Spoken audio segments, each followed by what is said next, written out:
This 5-minute solution will show you how to add a phone number to your Facebook page. It's very easy process to add your phone number to your page. Just follow me to do it. Go ahead and launch your Facebook. And now we need to switch to our Facebook page.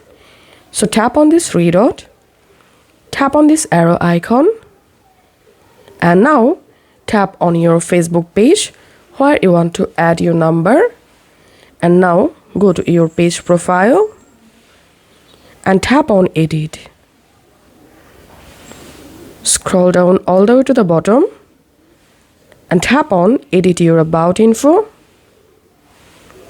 And here you will get add phone number. Just tap on that.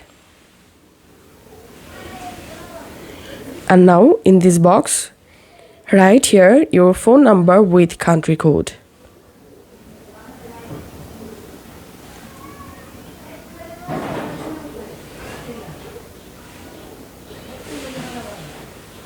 Once done, tap on done.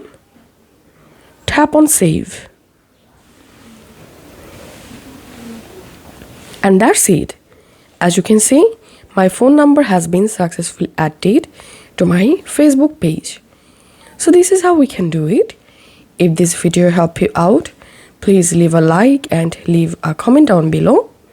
Thank you for watching.